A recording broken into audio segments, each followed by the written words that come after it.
The papyrus, putting on my table every month. I don't wanna be sad. Don't even try to hide it. No, I don't wanna lose it. And you see how it is, it's so inviting. The papyrus, we're all so alive. The papyrus. Hello, welcome to the Papyrus TV News Update. First, the headlines. FAKE makes major move to settle pension arrears. Federal government justifies budget increase. PDP BOT endorses new national secretary. IGP retires senior police officers amid age falsification scandal. Dangote exports jet fuel to Saudi Aramco. Tinubu approve 80 billion for dam rehabilitation. Ex-Nimasa boss opposes Ogoni oil exploration. Now the news in detail. The Federal Executive Council (FEC) has approved the issuance of 758 billion naira bond by the federal government to clear outstanding pension liabilities under the old defined benefit scheme. This decision was revealed by Wale Edom, the Minister of Finance and Coordinating Minister of the Economy, during a press briefing after the FEC meeting led by President Bola Ahmed Tinubu at the Presidential Villa in Abuja. Edun explained that the bond will empower the Debt Management Office (DMO) to settle pension arrears that have built up over several years, bringing relief to retirees affected by the backlog. The accumulated liabilities are attributed to wage increase that were not immediately reflected in pension adjustment for retirees under the scheme.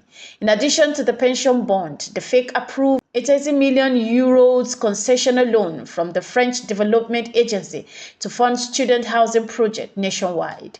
The project, in partnership with Family Homes Fund Limited, is designed to alleviate Nigerians' shortage of student accommodation while promoting green energy solutions.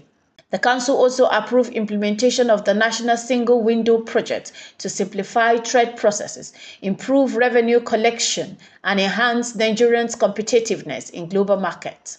The project would position Nigeria for stronger competition under the African Continental Free Trade Agreement (AfCFTA), Edun added.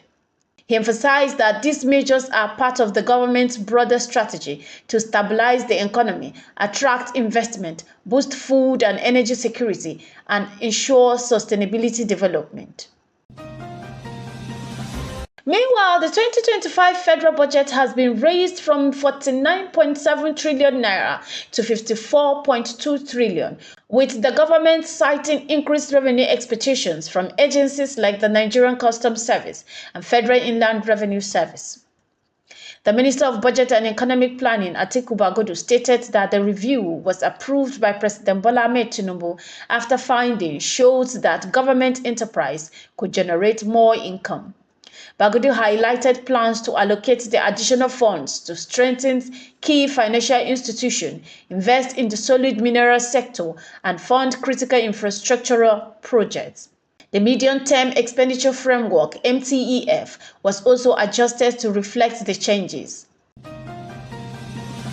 Moving on from budgets, the Board of Trustees (BOT) of the People's Democratic Party (PDP) has formally endorsed Honorable Sunday Okoye as the party's substantive National Secretary.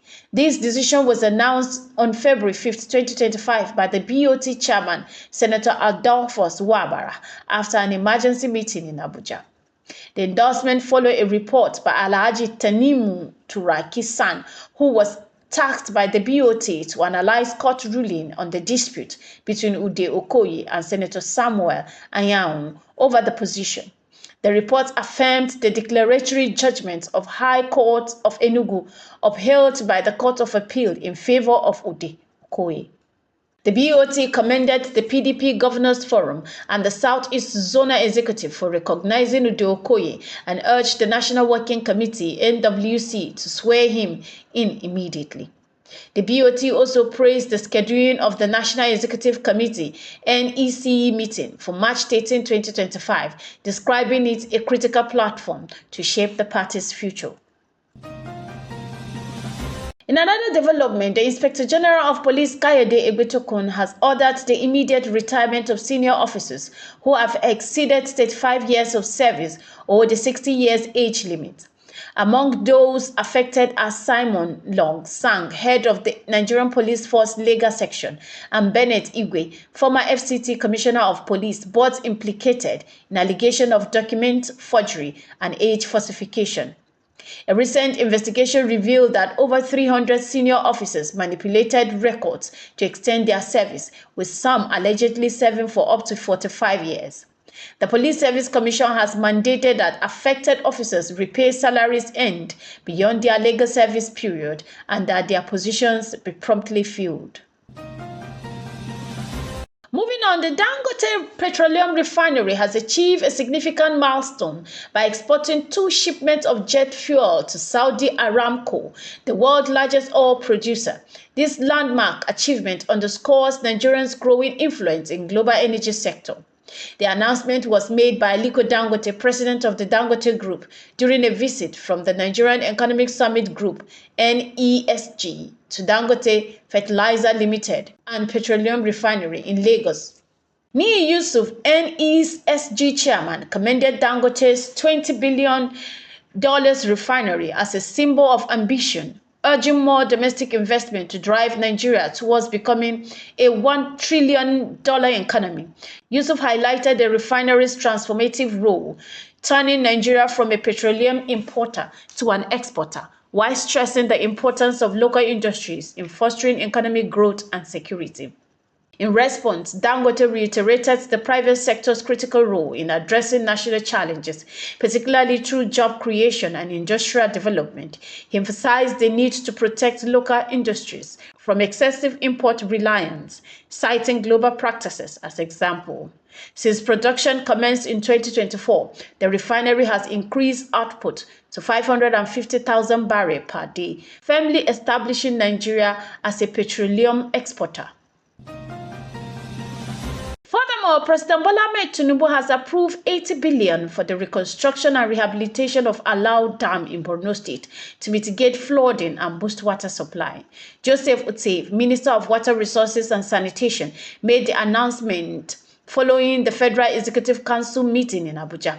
The project, in collaboration with Borno State government, is expected to be completed within 24 months. Utsev emphasized that the first phase, scheduled between February and July 2025, aims to prevent potential flooding in regions. The minister revealed that Alau Dam was identified as one of the most critical among 35 dams assessed by a federal committee established in 2024. The committee, led by the Minister of Environment and Sanitation, includes key officials such as the Minister of Finance, Works, Housing and Information, alongside the National Security Advisor and other stakeholders. The initiative marks a pivotal step in Nigerians' effort to bolster water infrastructure and address environmental concerns in flood-prone regions. Finally, former NIMASA Director General Dakuku Peterside has raised concern over plans to resume oil exploration in Ogoniland, Rivers State. Peterside described the move as premature, stressing the need for further consultation and trust building with stakeholders. The government must demonstrate genuine commitment to environmental governance. The APEC distribution of benefit from oil exploration remains a persistent issue, he said. President Bola Ahmed Tinubu recently tasked National Security Advisor Nuhu Ribadu with coordinating negotiations to facilitate the resumption of oil production in the region. However, Peterside warned that without transparency, progress would remain elusive. The